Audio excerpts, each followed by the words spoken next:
High দোস্ত, আমি এখন স্যাক্সোফোনের একটা মানে ব্লোয়িং প্র্যাকটিস দেখাচ্ছি।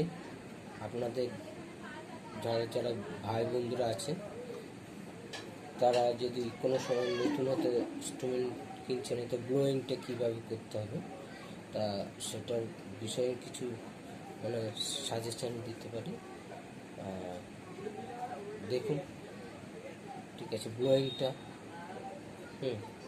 আর যদি দেখবেন ভালো লাগলে জানাবেন, অবশ্যই জানাবেন।